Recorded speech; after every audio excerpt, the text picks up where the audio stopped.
The dawning. The ship shook slightly with the current. The northward passage was rough this time of year, with frequent storms and heavy wind.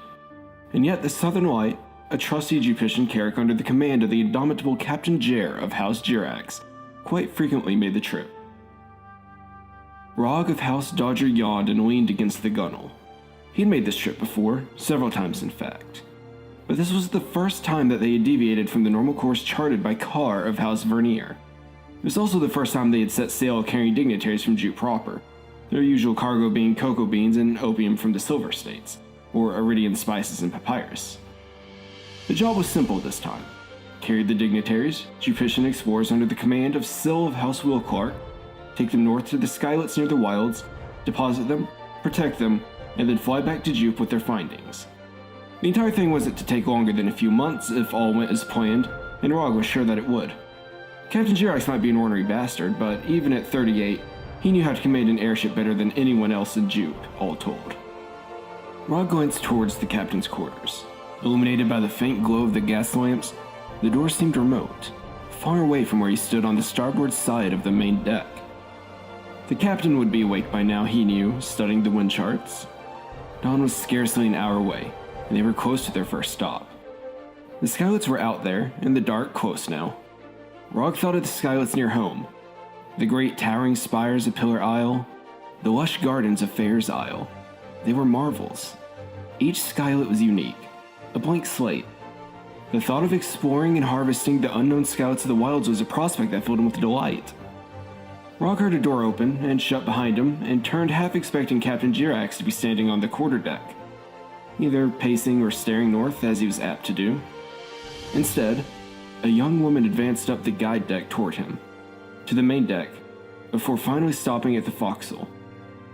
Rog would have recognized her even without the Wilclark crest emblazoned on the back of her jacket. Lady Wilclark was shorter than was typical of humans, a fact accentuated by the length of her hair, that stretched to her midriff.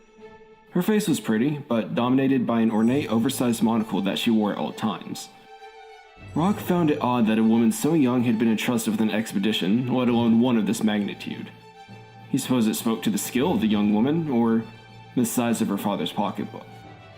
A door opened and shut again, and now, as he was accustomed to, Rog found the captain standing stoically on the quarterdeck, facing north. He wondered what the man thought while he stood there pondering. Perhaps of his family back home, or of the rising tensions with Aquinia, like so long ago, or even of the pods of skywells that flew, even now, around them, loaded with precious leviagen. Rog's meditations were interrupted by the sounds of sailors rising and performing their duties, the hustle and bustle of sailors performing the morning task that kept the Southern Light aloft and on its way. To the east, the horizon was just beginning to warm, a soft golden pink tinting the otherwise monochrome sky of deep blue as the first sun began its ascent into the sky. Dawn approached. Rog began dousing the lamps to conserve oil. In his periphery, the glow to the east increased, much too quickly. He turned now to fully face the east, the dawn. The blue-white light of nearly blinding intensity erupted forth from the earth and coursed upwards with a momentous lightning-like surge before it slowly settled into a single opaque beam of pure brilliance. The commotion of the deck had stopped, all motion ceasing as captain and crew alike stood, transfixed at the brilliance of this new dawn some miles before them. All that they had seen, all that they had done, all paled in comparison to this new, unsettling luminescence. A woman's voice broke the silence, and all eyes snapped to the forecastle.